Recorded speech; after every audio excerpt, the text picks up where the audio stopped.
All systems go. Clear for liftoff.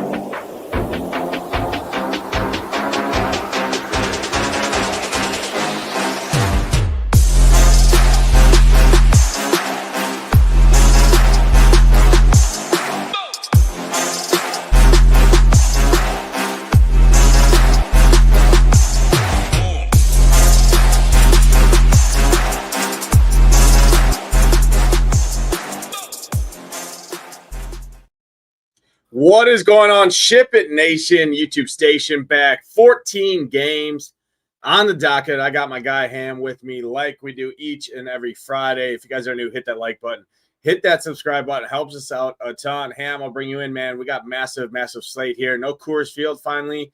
So sick of a damn Coors Field on a slate. It's been tough sledding for all the people out there that typically do not play Coors, because if you haven't played Coors recently, you didn't win any money like myself. So, hey, that's always fun. But we do have a pretty fun slate on tap here. Loaded pitching slate overall. We got Tariq Skubal with an 8.5 K prop juice on the over. So that's pretty great to see there. What's up, man? Happy Friday, brother.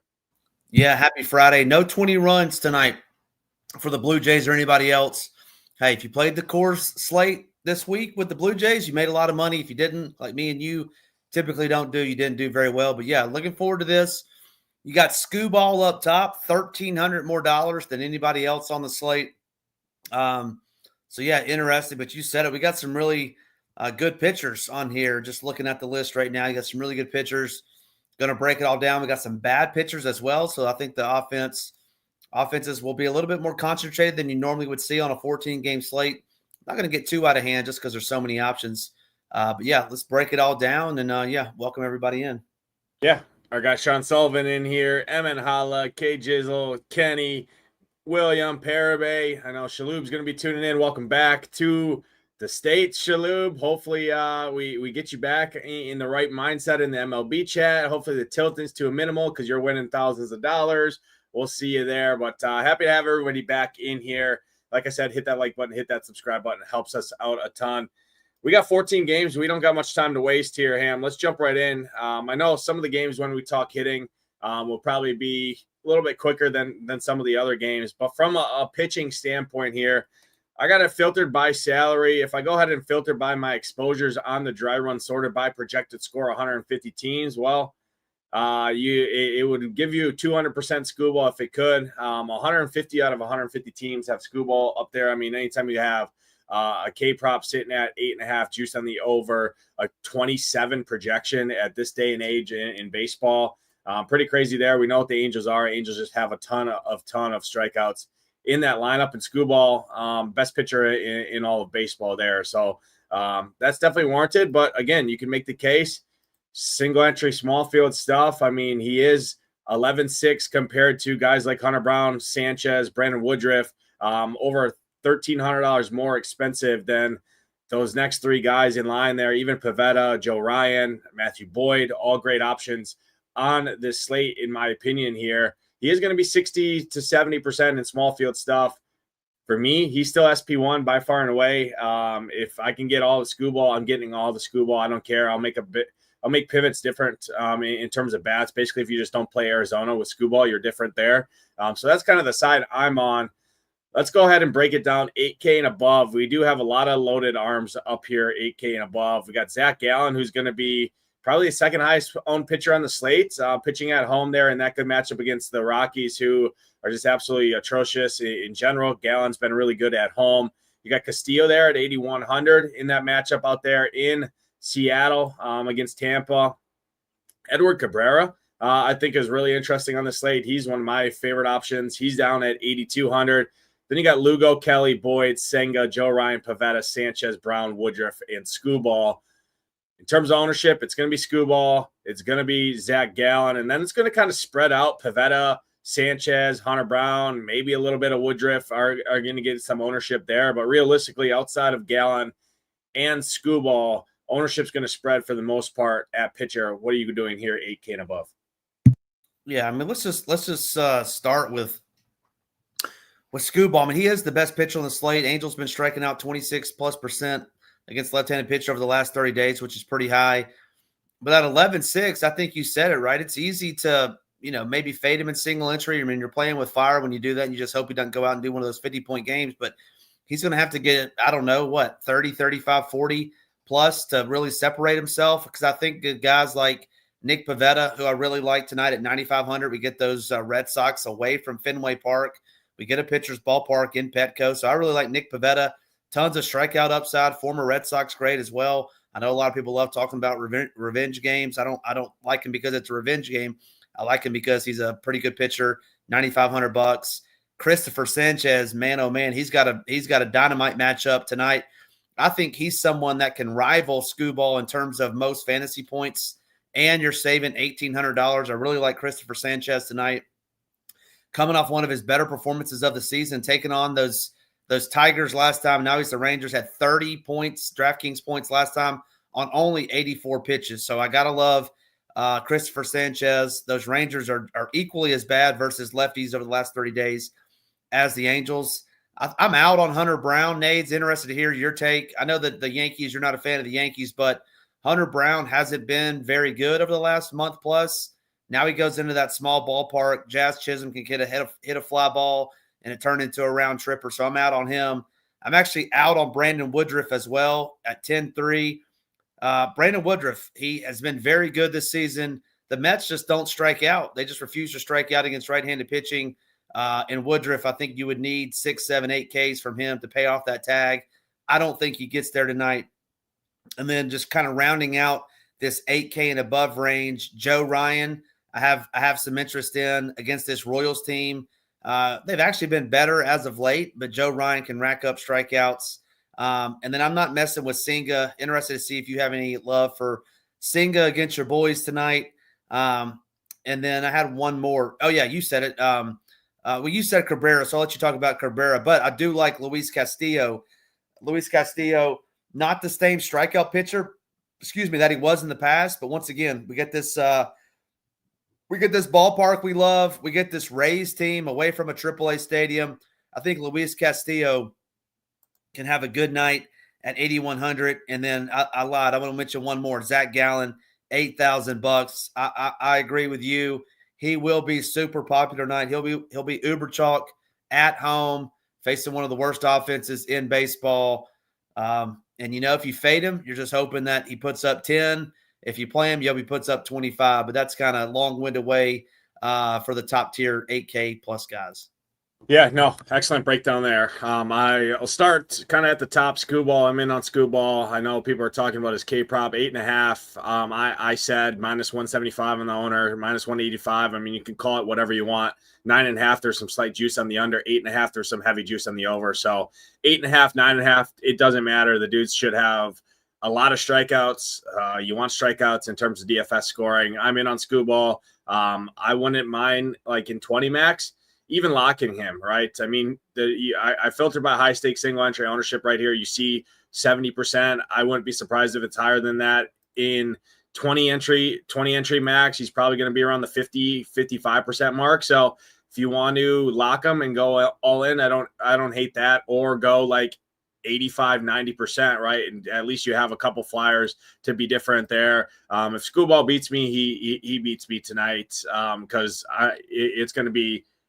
You're going to be right there with everybody else, right? Now, if you don't play Scooball and he goes out there and posts a 45-point DraftKings night and he racks up 12 strikeouts, well, then you're kind of drawing stone dead when he's 75% owned in your single entries under 1,000 people contest there. So with a pitcher like this, I'm in on him with this matchup. Angels strike out a ton there, so I love Scooball. I'll make the pivots for me are Woodruff and Hunter Brown if you want to there. To be honest, I'd rather find the 1,600 or the 1,300 to get up to Scooball. Woodruff does have a pretty good K prop in general. 6.5, some slight juice on the under. 5.5, some heavy juice on the over. Hunter Brown, same thing. 6.5 K prop, -140, -130 on the over in some places there. DraftKings has it -120, 130 on FanDuel. MGM has it -140. So Hunter Brown is the pivot there. There is a lot of strikeouts in that Yankees lineup. It is not the same hitting ballpark it is tonight as it has been in past. Double-digit wind blown in, temperatures in the mid-70s there. So it is a decent spot there. But realistically, I'd rather get up to Skubal. My second favorite pitcher on the slate is Christopher Sanchez, 9,800. I'm in on him. Absolutely love the matchup here for Texas. I think he has a ton of strikeout upside in this matchup overall. So I like him quite a bit. I'm with you on Pivetta too. I do like Pivetta, 9,500. He is going to be one of the more popular owned guys, but again, it's going to be all these other guys are going to be sub 20% compared to what Zach Gallen and Skubal are going to be. So it's not too worried to worry about the ownership there. Red Sox do have strikeouts. I do want to see how many lefties that Boston does put in that lineup. Pivetta does struggle a little bit against lefties, and Boston does have obviously a lot of good lefty hitters in there. And you look at the last 30 days, they just haven't very many strikeouts in that lineup outside of Story, Romy Gonzalez, and Abreu. The rest of the team is all sub 20%. Pivetta does struggle, like I said, a little bit against lefties in terms of some fly balls there, but overall, strikeout upside should be there. You're playing strikeout, so I'm in on him. The guy you didn't mention that I like quite a bit is Matthew Boyd. Matthew Boyd's been really, really good this season. 8,800 is a fair price point to play there. You do look at the Cardinals, and yeah, the Cardinals have been really good. They actually lead the league against left-handed pitching over the last month, so there is some concern there. But Matthew Boyd, for what he's going to be, sub 5% ownership, they'll let him throw 95 to 100 pitches. He'll go 6-7 innings if he's rolling. And at 8,800 with the strikeout upside that he can display, I do have interest in him there in that mid-tier because he's also a pivot right off of Merrill Kelly, who I think is going to be more popular, Castillo, Gallen, and Cabrera. He's sandwiched between all of the chalk, really, realistically, the chalk, quote unquote, outside of Skubal. And nobody's going to click that name. So that's kind of the reason there. I like him. Merrill Kelly, I think, is fine as well at home in that ballpark. We know this ballpark is not a good ballpark in general for hitting. It's the worst ballpark in baseball, according to the StatCast numbers on the season there. Matchup with the Phillies can be scary. There is strikeouts to be had in that lineup there. So I am with him. My third favorite pitcher overall, though, is Edward Cabrera. I really like this guy. I like his strikeout upside a lot, 8,200 overall. Realistically, it's a spend-up pitcher slate for me. I want to try and get two of these guys over 8K for the most part. I know some of the guys below 8K are going to pick up some ownership that we'll talk about in a little bit. Realistically, I want to build two of my lineups with guys over 8K. That's why I'm listing so many guys up here. I like Edward Cabrera a lot. That Braves team is just absolutely atrocious. Cabrera has destroyed the Braves in his career as well against him. If you want to look at that there, but at home, lots of strikeouts in this lineup. Edward Cabrera, good strikeout arm there. Good prop on him as well. So I like him quite a bit. I'm out on Castillo. I don't like Shalhoub's back. Yeah. I don't like Castillo here. I just don't think he has the strikeout upside. The Rays don't strike out a lot. I get the ballpark there, but I like so many other guys around him more. I'm with you on Gallen.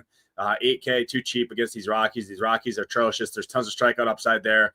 Gallen's been really good at home. So, I don't want to play everybody up here. So for me, I'm out on Castillo. My kind of pool realistically would look like this if I was kind of going in above 8K. It'd be Gallen, Cabrera, Kelly, Boyd, Pivetta, Sanchez, Skubal. Realistically, that could be your entire pool for like a 20 max entry set, I think. Let's jump below 8K and talk about a couple of these guys down here. Number one, Tanner Beebe, Beebe, however you want to pronounce it there. He is going to be the most popular option below 8K there. I won't be surprised to see some Gallen and Beebe teams if people are fading Skubal, but it's realistically going to be Skubal and then one of those two in terms of how everybody else is doing. I don't love it personally against the White Sox. It's just like I talk about it all the time. White Sox are not the same matchup they were at the beginning of the year. They do have a lot of young players in there that are trying to play themselves out of Chicago there. There is some strikeouts in this lineup for sure. Interested to hear your take below 8K here. Like I said, realistically, I really want to double spend over 8K for the most part. Any interest below 8K, guys like Clayton Kershaw, hit on Tanner Beebe, any of these other guys down here. Yeah, first off, welcome back to my guy Shalhoub. I was worried about you, wondering where you went. I had to ask my guy Nades where Shalhoub was, but hopefully you had a good trip. Welcome back. Thanks for everybody tuning in. I'm with you, Nades. Like this below 8K, who are you going to play? I'll throw this name out at you, Nades, and it's scary because I know it's Friday night. I know you're a Dodgers homer, but man, Mad Max been balling. This Dodgers team, they used to have a good player named Mookie Betts. I don't know what happened to him. He's not on the team anymore. The ghost of Mookie bats leadoff. And so you really got to get around Ohtani, maybe Will Smith, maybe some Freddie Freeman. But, man, they've been bad, Nades. I like Max tonight. I'm with you. Man, the White Sox, they were hurtful last Friday, Nades. You guys won that bet. Tyler Anderson was balling, and your guy hit a home run. But I'm with you. No Bibby, but I like Mad Max at 7-7. Then I just honestly don't see a scenario where you should or could play any of these other guys below 8K. I mean, I'm right there with you. Yeah, I'm out on all these. Max? Yeah, I'm out on all these guys. I think people, if you want to punt, I think people might play this glorified bullpen arm here. Wu-Tang, or however you pronounce his name. Wu-Tang Clan? Yeah, from the Giants. I'm out on him. I see no reason. I mean, you have a guy with an 8.5K prop, 6.5K prop, heavy juice. I mean, you need a good score from pitcher here tonight. And offenses, I mean, there's really not a lot of great offensive spots. So, again, you're not playing up for $7,000 hitters in Coors Field. I'm much more willing to sacrifice a back half of the order stack to double spend at pitcher is the way I'm approaching it here. So, for me, this is kind of what I would do. I would leave Max in there to the points that you mentioned. You look at Max's stats, and it's definitely scary click overall. But you look at the last 30 days for the Dodgers against the righties, 26% K rate. You look at the last 30 days for Max, 29.3% K rate to both sides of the plate. Now, there is a ton of fly balls that he brings along with him. Obviously, the Dodgers hit a ton of fly balls. He gets absolutely tattooed by lefties. So, depending on what the Dodgers roll out there, if Muncy, Freeman, Conforto, Rushing, Freeland, it looks like they're going to load it up against lefties. That would give me concern. And realistically, I don't love that there. So if I'm playing the guy, I would probably just rather play Tanner Bibee against the White Sox there. But overall, I want Gallen and above personally. But I think this is a pretty good pool, 8 pitchers for 20 max. That you could roll the dice on here. Obviously, there's some other guys up at the top tier that you could include in there too, but I like to make some stands in terms of pitcher, and this is kind of what I would look at in terms of where I would go overall for a pitcher pool there. Ham, any additional breakdown for the pitchers? Yeah, I don't think so. We agreed a lot tonight, which is not usual. Yeah, we agreed a lot tonight. That is not usual, but I want to say what we did agree on as a company here is SHIPIT games. So anybody out there that has not heard the announcement from Hoop and Tambo on August 6th, Wednesday, it is recorded right here on this channel. They break it all down, but basically this is the biggest free roll in the entire industry. No questions asked. And this is just a starting point. $77,700 as a free roll for SHIPIT Nation subscribers. If you go to shipitnation.com/games, you can read this entire page on how it works. Again, you do have to be a member. The easiest way to get in right now is to click SHIPIT Nation. Go to shipitnation.com, click the banner at the top of the screen that says NFL Early Bird Package. It is $349. It gets you access in there. It breaks it all down. We're giving away 3 golden tickets every week up until week 16 there. So yeah, go click this early bird special here. It'll take you right to the discounted rate. You'll get free access to our entire site up until September 3rd when NFL does kick off. That includes MLB, that includes PGA, MMA content for free. College football is free the entire duration of the NFL and college football season as well for no added cost there. I'll throw the comparison up on the screen there. You see it. $349 gets you access to everything, including at minimum a $77,700 free roll. But wait, there's more. With the new approved logos, you also have opportunity to be a part of SaberSim's winner circle, up including all the way to the Rolex. If you do ship the $1 million there with the approved logo, you are entered into that. So again, shipitnation.com/games gets you access to all of the breakdown there. But again, no other place in the industry has given away this. This is not a weekly $100 single entry giveaway. This is not a weekly Wildcat giveaway. It is literally cold hard cash. Winners at minimum are playing for $50,000 straight cash at the end of the season, including a bunch of packages from SaberSim, our partners over there. So absolutely incredible breakdown there. Again, we talk about it all the time. We want you guys to pay less for content, play more in DFS contests. This is just one way to give back, and hopefully you like it there. It brings a couple elements of luck, skill, community, and has a lot of prize money up at stakes for members out there. Let's jump in and talk hitters game by game here. Ham, first game on the slate, we are going to Yankee Stadium. I talked about the weather in this game. Temperatures in the mid-70s, some wind and blowing in. Hunter Brown on the hill. Schitler on the mound here. Think you could get to him a little bit overall. I just don't love this game for offense. Hunter Brown, I think Hunter Brown's a pretty good, solid pivot at the top tier with upside. Everybody's kind of wrote this dude off because he's had some mishaps over the last couple starts or so. I still think he has tons of strikeout upside. Vegas would agree with me with his K-prop. Any interest in this game for hitting wise? Yeah, I'll just touch on Avery's question as we get into this.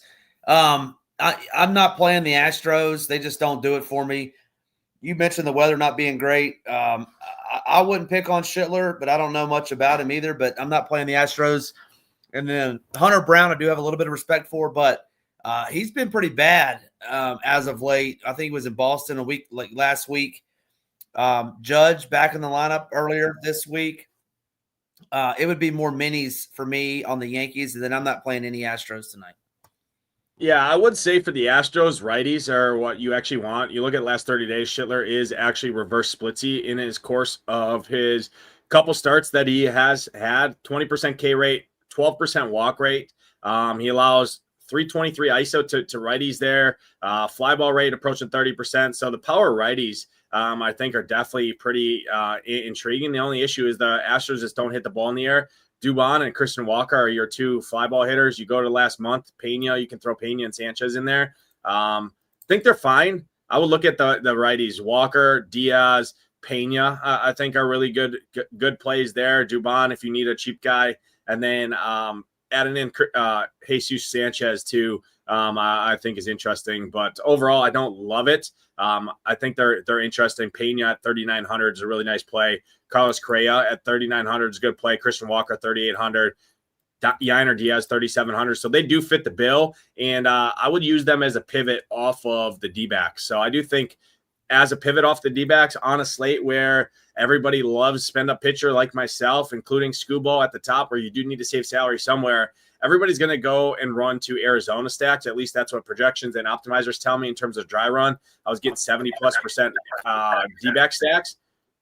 Switching to the Astros, I think, is a decent pivot there. Yankees bullpen is okay, but it hasn't been great in general over the last month. So do think it's a decent spot. Overall, for me, no Yankees interest on this slate. Next game on the slate, I do have interest in this game. A lot of people are going to have interest in this game on both sides of the thing. This is my favorite team on the entire slate. It's the A's heading into Baltimore to face Sugano here, who just doesn't strike anybody out, allows a ton of hard contact, gets murdered by lefties here. You got one of the best hitters in baseball, Nick Kurtz. The dude is just murdering, especially murdering righties. I like this A's team a ton here. Baltimore's got a bad bullpen behind Sugano. I don't think he's a great pitcher himself. It is decent hitting weather here in Camden Yards as well. What's your take here? Any interest in the A's and the O's? Yeah, and J-Man asked about gin and juice tonight too. I don't care if it's JT Ginn, Ted Ginn, any Ginn. I'm not playing any Ginn tonight. Ryan O'Hearn has been traded away, so the Orioles offense has been weakened a little bit. I know you have some interest in these A's, but man, just look at those strikeout numbers on the A's. Pretty bad at the top of the heap. I think they're going to be more owned than what we currently have. Right around 10-15%. I think I'm going to have some A's, but it would be the lefties. I like the lefties in Camden Yards. I don't really like playing righties in Camden Yards. So if I'm doing it, I am going to go lefties. It'd be minis for me. And then I don't hate the Orioles. I like them at home better than on the road. So I don't hate the Orioles. And I'd say they're probably like a top 7-8 stack for me tonight. Yeah, the Orioles lose this game 10-1. I'll tell you that right now. Cigano, yeah, the A's strike out a lot, but guess what? Sugano doesn't strike anybody out. I mean, the dude couldn't even strike me out at the What's plate. his first name? I mean, I'm not even gonna try. I'm gonna call him T Sagano, and I'm gonna call him T. Get your ass back to the bullpen and call one of your other guys in when this game's 7-0 in the third inning. So give me these A's here. I'm in on them. Sagano. I mean, the dude has literally no strikeout percentage. I mean, swing and strike rate of 7%, hard hit contact pushing 50%, a ton of power to lefties, 209 ISO, 15% K rate. I mean, this guy is just bad.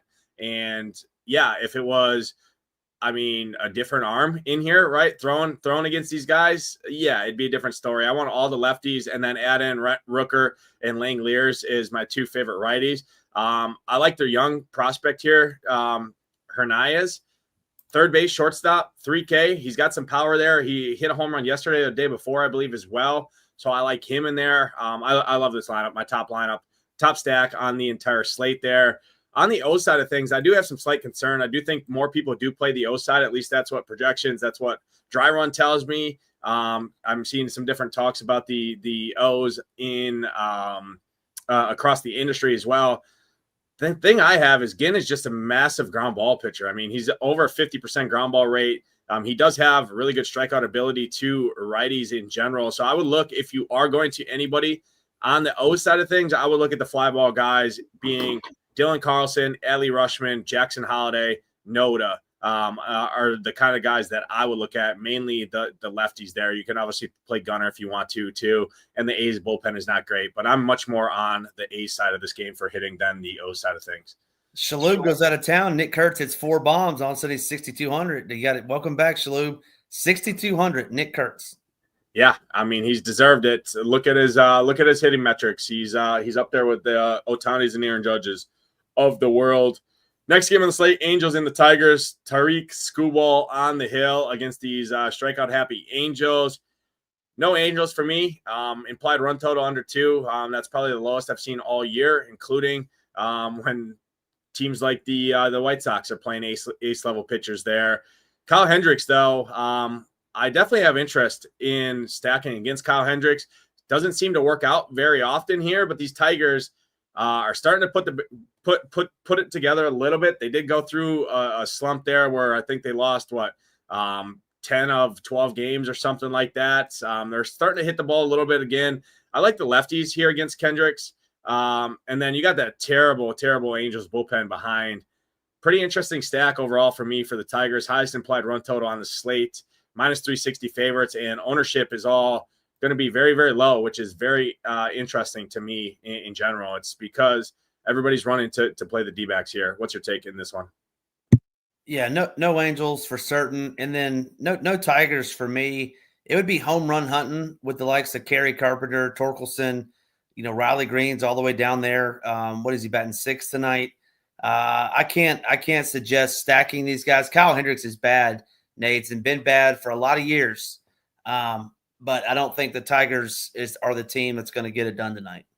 Yeah, we definitely differ there. I love the Tigers here. I like the fly ball guys a ton. I think people are going to look into it. Oh, Hendricks only allowed 1 run last time he faced his Tigers, blah, blah, blah. Like, I don't put a ton of stake into that. I just look at Kyle Hendricks' numbers. I see a 13% K rate. I see some power to righties and lefties and a fly ball rate that's ridiculous. And you look at the Tigers on the current year, their entire lineup hits the ball in the air.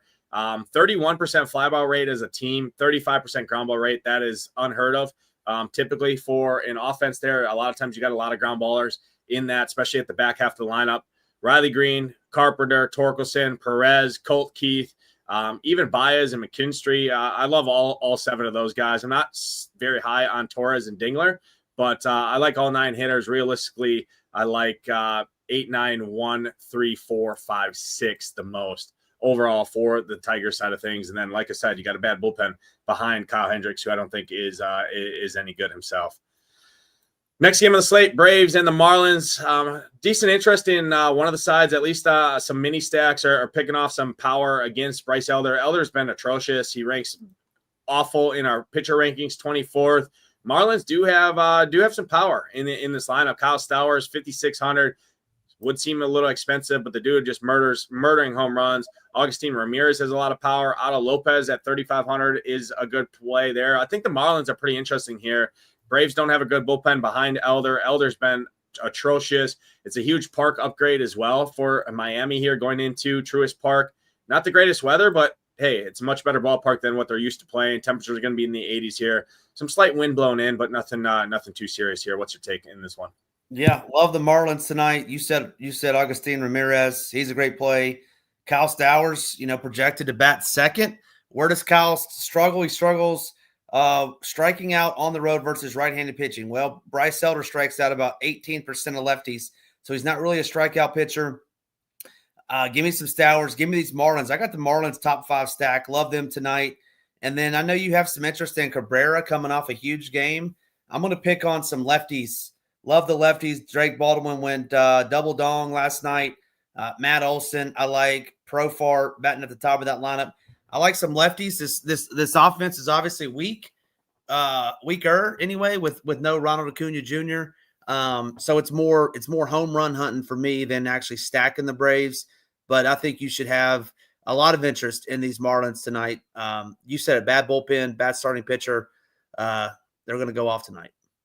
Yeah, you want the lefties mainly against Elder for the most part. So I think Marcy, Stowers are really good options there. You can even a guy like Paulie at third base who's cheap. Troy Johnson. I mean, you got some really, really cheap lefties in this lineup. The confirmed lineup is out there in general, and it is Stowers batting second there, Ramirez, Hernandez, Otto Lopez, and Marcy. I like that 2, 3, 4, 5, 6 stack quite a bit for the Marlins here tonight against Elder and this bullpen. And I'll leave the Braves to you. I'm not playing Atlanta. I think they suck. Sure, you can play Olsen and Baldwin, but 4,100, 5,400, they have to do something at those price points there. Miami's bullpen has actually been good as well, which is shocking to say, but they actually have been pretty decent in general over the last month. So I'm out on the Braves there. No interest for me.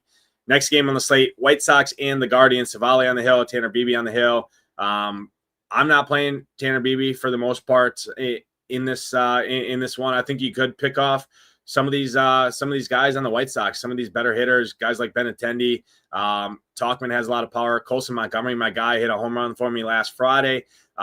Speaking of that, if you would have parlayed our home runs last Friday, you probably could have taken off work the rest of the month and had a nice little vacation there, because we went 3 for 3.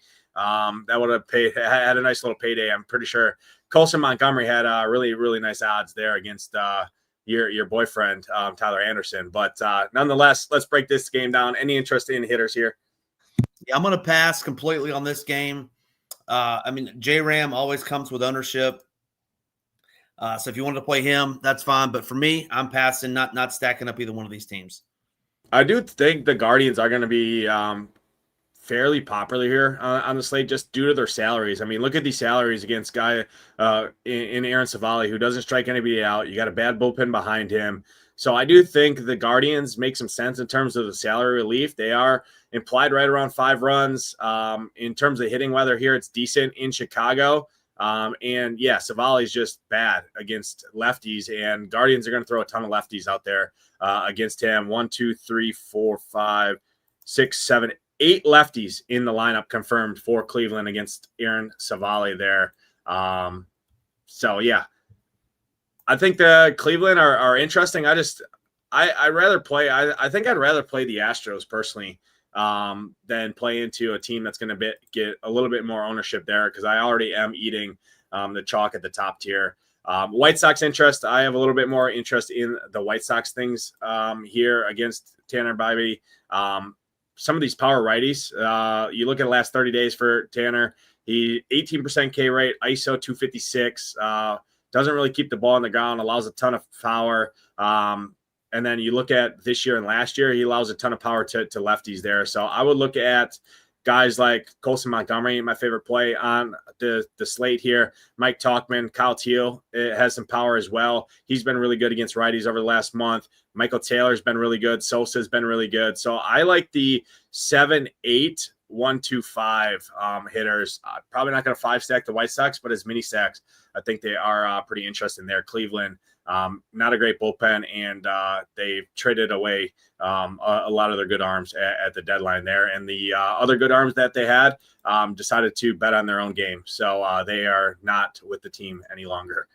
Next game on the slate, Rangers and the Phillies. This is one I don't have interest in for hitting wise, so it's going to be a quick one for me. Sanchez, one of my favorite pitcher options on the entire slate. Merrill Kelly, I think, is a good play as well. No interest in hitters for me in this one. Any difference? Yeah, a lot of red on the Rangers side. So yeah, no Rangers. And then go ahead and write this one down, Nades. Kyle Schwarber's going to hit one to Frisco tonight. That's how far he's going to pummel a baseball into the night there in Arlington. Kyle Schwarber, best play on the slate. You're going to have to pay for him, but he's a great play. He's going to hit at least one home run tonight. But yeah, I'm not stacking this team. It's just Kyle Schwarber for me only. Yeah, going out on a limb there now, picking Kyle Schwarber for your home run call. So I appreciate that. You really dug deep there and went off the wall with that one. But hey, go ahead and bet that. It'll probably be minus 120 for him to hit a home run there. So you'll get pretty good odds there. Yeah. I just want them at 14 points. I just want 14 DraftKings points. Yeah, I mean 6,100. He might need to do a little bit more than that. But yeah, no, I think Schwarber and Harper are definitely good plays overall. But I'm not on the Phillies much myself personally. Next game on the slate, Twins and the Royals. Another game I'm not super interested in. I think the Royals, some of the power to home run hunt against Joe Ryan, I think is interesting. Lugo's actually been really good against the Twins in his career, so I don't love it. You got some cheap guys like Luke Kershaw. He's got some power there. Definitely a pinch hit concern there, though, for sure. Cody Clemens, I think, is decent play as well. Ryan Jeffers. Some of the guys at the top half of the Twins are pretty solid. Royals bullpen has been very, very bad, which does give added bonus there. It is decent hitting weather here tonight up in Minnesota overall. Any breakdown on this game for hitting wise in Target Field? Yeah, I don't really love it. I played Jastrzemski the other night, and then they pitch hit for him in the 5th inning or 6th inning. It was something super tilting. I love him up there batting leadoff, but he's going to come out of the game. I mean, obviously you can play Bobby Witt. It's just tough to stack those Royals, in my opinion.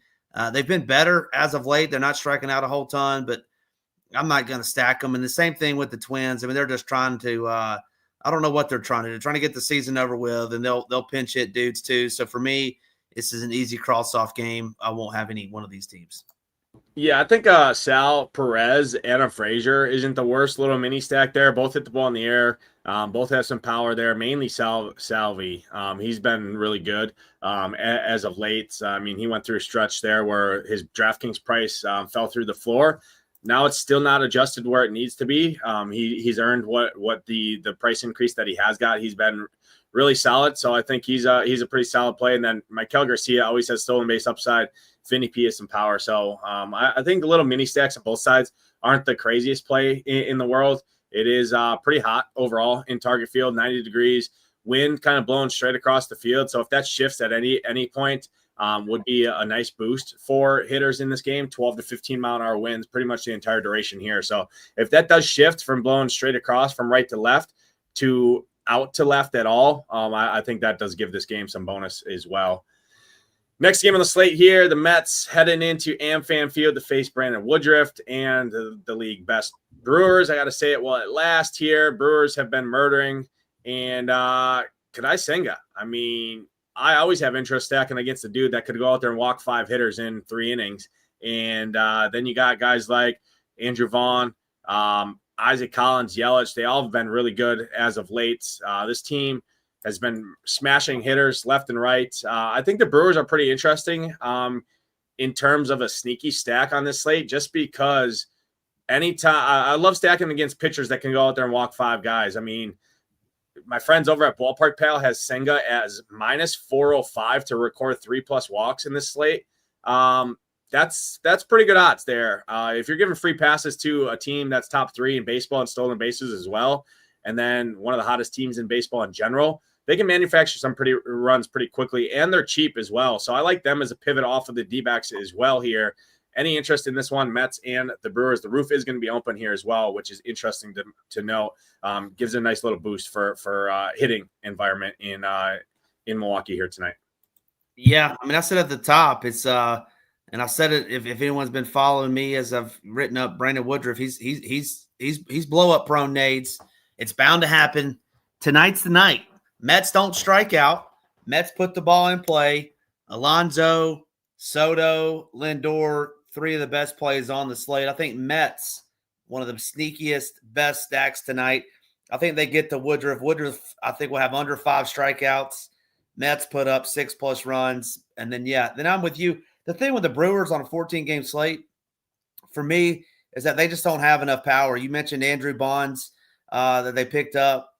He's been balling out of control, hitting it over the wall. But outside of that, they don't hit many bombs. So no Brewers for me just because, they just don't hit enough bombs. I think you're going to need a lot of points from your stack on a 14-game slate. Yeah, I'll take the Brewers straight up over the Mets any day of the week, not just because I'm a Brewers fan. I'd rather attack a guy in Senga who can walk everybody than attack a guy in Woodruff. I know everyone's saying, oh, he's been really lucky, all of his metrics. I mean, the dude just continues to go out there and do his thing. So, no Mets interest for me. I'll take the Brewers straight up, a little friendly bet there, Ham. The Mets score less runs than Brandon Woodruff has strikeouts. I'll tell you that right now. So there, we can have a little friendly battle there. Next game of the slate, Cubs and the Cardinals. McGreevy on the hill. Cubs headed into St. Louis. Matthew Boyd on the hill. Matthew Boyd, one of my favorite pitchers on the entire slate, even against the league-leading Cardinals against left-handed pitching over the last month. Cubs, pretty interesting here, though, against McGreevy. I just don't think McGreevy's any good. However, the Cardinals' bullpen has been really, really good over the last month in terms of xFIP and the underlying metrics overall. They do lead all of baseball. So the Cubs do have to get to him early. I've seen a stat that Matt Shaw has more home runs than PCA, Suzuki, and Kyle Tucker combined since the All-Star game. So take that for what it's worth. Any interest in this game in terms of hitting? I hate stacking this mark. I hate stacking this mark. And, Boyd, we got a little bit of respect for. I would say I do like Ivan Herrera. If he bats second, I like that. You can see there, tons of green there and limited sample. But it would be a one-off. And then why do these Cubs just suck all of a sudden, man? It's like they're just so bad. You stack them and they score like 1 run. It's just so tilting. Suzuki strikes out like every time at the plate, it feels like. But, they can hit 7 bombs, Nades. What's your take? You said McGreevy's terrible. Are you going to have any Cubs? I'm kind of on the fence with him. Yeah, so you want lefties against McGreevy. That's where kind of the fly balls come up a little bit. Righties, he's kind of a turbo ground ball guy, pushing 60% ground ball rate to righties there. You look at the last 30 days, a sub 10% K rate. So that's kind of where my interest resides in the Cubs side of things. He just hasn't allowed a ton of power. There is some fly balls, though, to lefties. So I would focus on lefties, Happ, Bush, PCA, obviously Kyle Tucker. But, again, at these salaries, you're going to have to sacrifice pitching, and that's kind of why I'm under on them. And then the Cards' bullpen has been really good, too. So I think Cubs are fine for a contrarian stack, but you're going to have to sacrifice pitching, and I'm more on team pitching tonight than hitting. So that's kind of why the Cubs do lack a little interest from myself personally. But I don't think McGreevy is very good in general. It just doesn't strike anybody out. And anytime you don't strike anybody out, I like and balls are going to be in play, I like stacking against those guys. So the Cubs do fit that script there. Next game on the slate, Red Sox and the Padres, Pivetta and Walker Buehler. Current state, Walker Buehler doesn't strike anybody out. Now faces a Padres team that beefed up their roster at the trade deadline, adding Laureano and Ryan O'Hearn. I like the Padres quite a bit in this one. I think Walker Buehler sucks personally. Padres do have some good bats in this offense. Fernando Tatis, for all you BVP guys out there, I think he's got 5 home runs for against Walker Buehler, so that's just pencil him in. He's guaranteed to hit a home run because BVP is real. Everybody tells me, so go bet him. Go bet his go bet his home run prop right now. I do think the Padres are pretty interesting here overall. Like I said, ballpark sucks, but again, there's not great hitting environments on this slate overall. So give me some of these Padres here against Walker Buehler, one of my top stacks on the slate. Yeah, who did you say has good BVP versus Bueller? Tatis, I think. I don't know. I just look it up because I think it's pretty fun. 10 for 32 with 5 home runs. He does have 13 Ks though, but he has 5 bombs in 10 of his 5 or 5 of his 10 hits are home runs. So take that for what it's worth. Yeah, I mean, man, this Padres team, they're going to be tough to fade, Nades. I feel like it's like they don't strike out. I mean, look at Arise's strikeout numbers at home versus righties. I mean, it's under 1%. He puts the ball in play. This Padres team is just going to put the ball in play time and time and time again against Walker Buehler. You said it best in your write-up. Walker Buehler ain't it. I think the Padres, you have them top 5. I have them top 5. They are more dink and dunk than long ball. Can they hit it? Yeah, sure. But they're more dink and dunk. And then Nick Pivetta is one of my favorite pitchers, if not my favorite pitcher when you factor in price on the slate. I love picking on these Bo Sox away from home. He's a 27, 28% K pitcher on the year. So, yeah, give me these Padres bats, full 5-mans, and then no Red Sox for me. Maybe a one-off, but no, definitely not stacking them.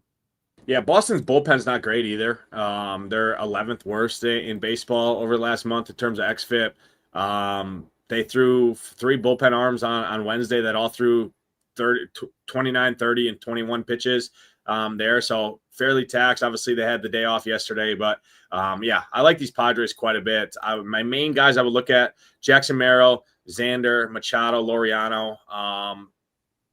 I think those are the main guys there. O'Hearn is good too. Tatis, obviously, if he's in there. But yeah, I do think the Padres are pretty interesting overall. Next game of the slate, Rockies and the D-backs. This is going to be the chalk offense of the slate if there was one, because you look at their salaries, 2K, 2,700, 2,100, 28, 26. Yeah, you got 6K and 6,300 Marte and Carroll, but when the rest of your lineup is free, gives you the ability to stack them up, and they're facing Austin Gomber and the league worst bullpen, and it's not even close. I mean, Colorado just sucks. The D-backs, young. Tyler Locklear, I think, is one of the better plays on the slate, 2,600. He's just way too cheap. Tons of power. I mean, there's not much more to say for me against the D-backs other than their ownership, but there's different ways you can play them. I think if you play the D-backs, not going on a screwball and pivoting at the top, I think you could do that. Otherwise, going a screwball, D-backs, and then use a different pitcher outside of like a Merrill Kelly or a Zach Gallen to pair with them. I think there's many ways to get different there, including the guys at the back half, guys like Jake McCarthy, Barrosa, who guys aren't going to click on as much. I think those are some of the interesting ways you can get the little lefty against Gomber, because again, I don't expect Gomber to be in there much, and then you got a absolutely atrocious bullpen behind. Not much more for me to say against the D-backs. I mean, one of the best stacks on the slates. I just worry a little bit about their ownership in general. Rockies, no interest for me against Zach Gallen. Yeah, I mean, if you look at this, if you look at the stone right here, I mean, you just see all the red in the K section for the Rockies. To me, they're an easy fade. Yeah, some people will play them just because Gallen is going to be chalk. I'm not going to be one of those guys. They're pretty bad, especially on the road. And then, yeah, I mean, when you're talking about Diamondback stack, I think at that ownership, they are an easy fade. If you wanted to play a Marte or a Carroll at one-off, I think that's fine. But when you have Tyler Lockett batting 5th, Blaze Alexander, I mean, who are these guys? Jorge whatever, Barrosa. Gosh, yeah, you can't. I can't full 5-man those guys, Nades. But Marte, Corbin Carroll, yes. But I'm not playing Tyler Lockett tonight. Yeah, I mean, those are my 3 guys that I like the most. Alec Thomas would be right there too. So little 8-1-2 stack I think is interesting. I think Locklear is good. He's got a ton of power at that salary. 2,600 batting in the heart of that lineup with the power that he displays, especially against lefties. It's hard for me to argue there. All it takes for him, 1 home run and you're swimming there. But yeah, I'm with you. Full stacks for the D-backs I'm under on, but I do like pieces of the D-back side of things here in this one for sure. What do you think about Marlins versus D-back? Yeah, I like the Marlins. I think the Marlins are interesting. Braves are right there with the Braves' second worst bullpen in baseball over the last month, 4.67 xFIP. Colorado's got a 5.33. So Braves bullpen is right there with the Rockies as atrocious. So I don't think it's the worst take, and it's going to be way lower owned in general. Next game on the slate, Rays and the Mariners. Castillo, Drew Rasmussen on the hill. Mariners offense has gotten astronomically better since adding Josh Naylor and Eugenio Suarez from the D-backs at the deadline. Any interest in hitters in this one? Not a great ballpark in general, but you can pull some home runs in this park for sure. Rays got a good bullpen. Mariners, not the best, but Castillo has been decent. Any interest for hitters here? No interest in the Rays. I don't play the Rays on the road, especially on this ballpark. And then the Mariners, I kind of liken them to the Marlins, like almost a sneaky stack. Naylor did leave the game, I think, early yesterday or the day before. So make sure he's in there. But you're right. I mean, he's hit a couple bombs since he's been there. I think Rasmussen is someone we can pick on tonight. Really everybody but Cole Young, I think, is in play. I love a Rosarena batting leadoff. I like this Mariners team, Nades, maybe more than most. If I look at that ownership, I think it's going to be higher than that, obviously. But I like the Mariners tonight. To me, they're top 5 right up there with the Marlins. They're going to be unknown, so I think you can play 3 or 5 of them. Yeah, I think that ownership is right. Nobody's going to play this team. Rasmussen's been really good over the last 30 days, especially against lefties. Where his strikeouts drop off is actually against righties. So guys like Eugenio Suarez, I think, and J-Rod make some pretty nice plays there, a little 3-5. I'm not 5-man stacking in this park. I think picking power off overall, but Rasmussen's been pretty decent in general. Ground ball guy too, and the Rays bullpen is really good. Park sucks. So for me, just power hunting in this one. Cal Raleigh, J-Rod, Suarez, sure, some of those guys, but overall, don't love this game for hitting wise.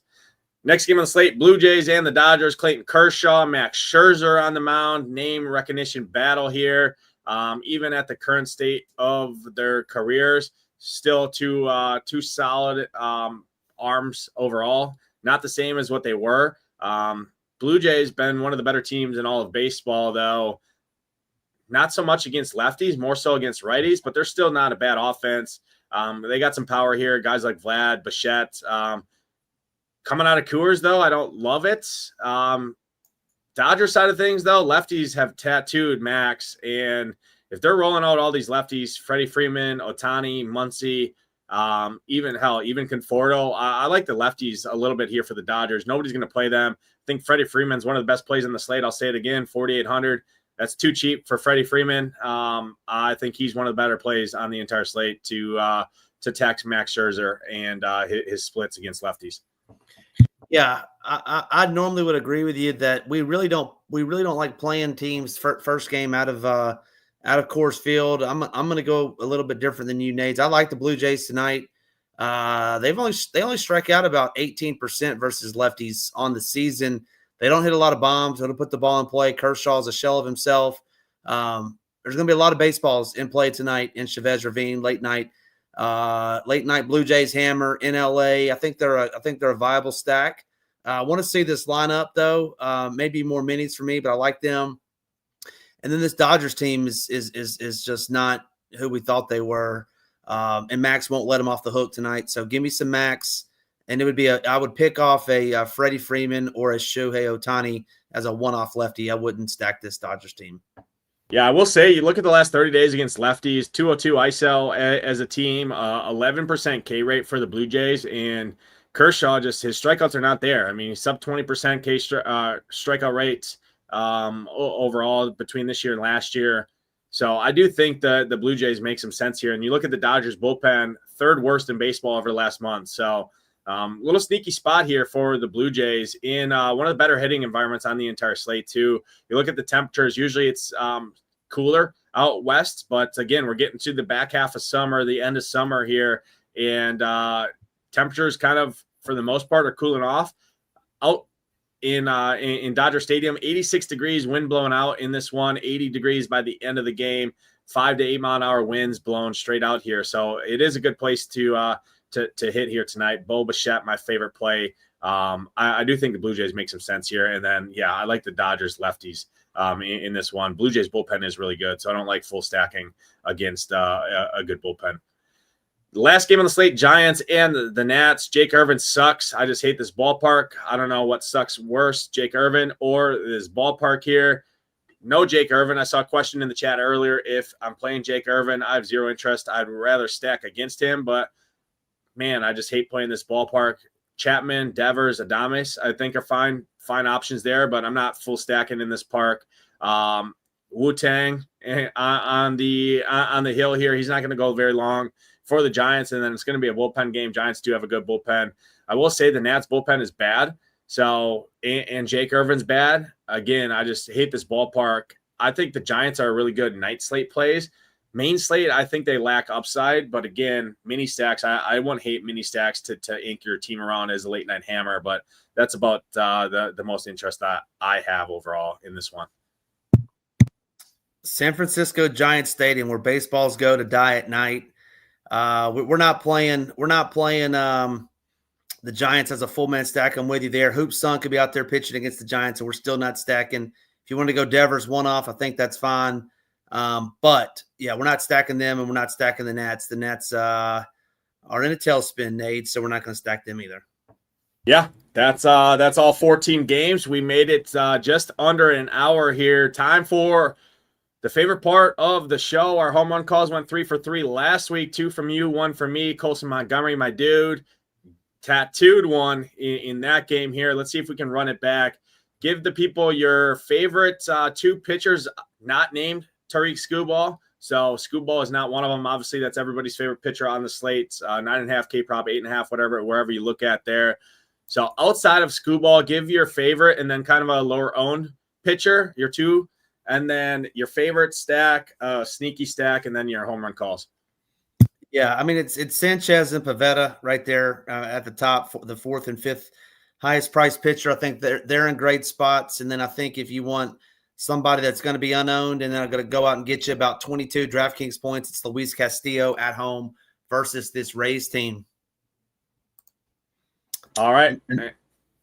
Go ahead and give your favorite stack, your sneaky stack, and then your home run calls. Yeah. Marlins is going to be the sneaky stack that I'm going with. I like the Marlins a ton tonight. I think they get the job done. My favorite stack. I got a lot of favorite stacks. I mean, my favorite stack is, I can't say the Mets because that's a sneaky stack as well. If I'm going chalk stack though, Nades, it's going to be the Padres. I like the Padres tonight, taking on a contact pitcher, striking out 14% of the folks that he faces. Padres are going to put the ball in play. It's not going to go over the wall, but can it get doubles, triples? Can we get stolen bases? I think the Padres are my favorite stack. And then I got ridiculed for saying Kyle Schwarber was going to hit one to Frisco tonight. So Kyle Schwarber's definitely hitting a bomb, but I'll give you another one just because I'm going to go to the ballpark that I hate. He's going to go with his boy Barry Bonds. He's going to hit one into McCovey Cove. It's going to be Mr. Wood. He's always up to no good. James Wood goes yard tonight. Late night hammer to get our three home one parlay, Nate. Bring us home with our third.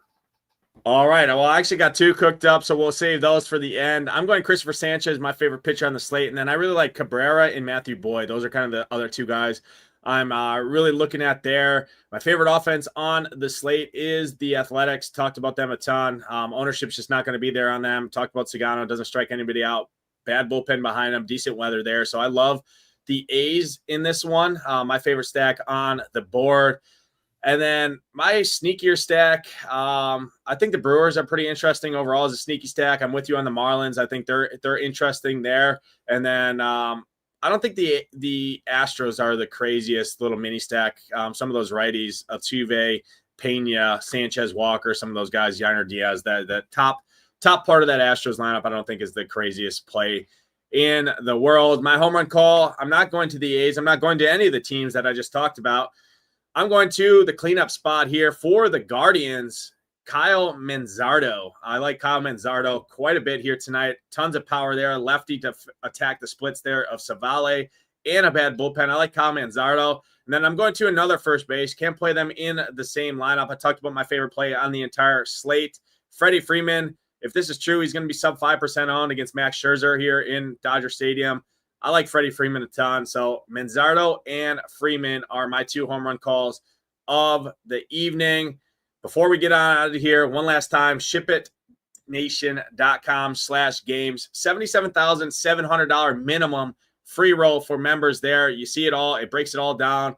50 members will compete. If you get a live or a golden ticket, you'll play against 49 other members and yourself in hopes for $20,000 top prize. You see the prize breakdown all the way over here. This site explains everything you need to know. Basically, it is a weekly free roll during the NFL season, weeks 1 through 16. As you can see here, one of 50 finalists. There's 3 games a week that win yourself a golden ticket there, a head-to-head with Hoop, a share ship, which is a free roll in the 333 Wildcat where you can win money there. Not only that, it can also increase the prize pool there. So SHIPITNation.com. If you click the banner at the top of the screen, which says the NFL early package, it is $349 for the entire NFL season right here. The early bird special gets you free access to the entire website, all of our premium content, including an education course for free from DFS Mastermind. You get college football for free for the entire football season. You get all of the benefits, and obviously you get the entire NFL season, and you get yourself access to the Ship It Games free roll contest for a potential opportunity to win life-changing money for a lot of you out there. Look no further than Ship It Nation. Here's the comparison you see up on the screen. $349 is our price point. Make your own decisions. These are true and real price points across the industry on different competitors out there. Make your own educated decisions. We hope Ship It Nation is going to be your place. $349, like I said. Think now. Get in before that early bird special goes away and prices do go up. $350 for the entire NFL season. That's going to do it for this MLB breakdown. Appreciate everyone tuning in. Hit that like button. Hit that subscribe button. Helps us out a ton. I'm Nades for Ham. Good luck tonight. We'll see you guys next time. Peace.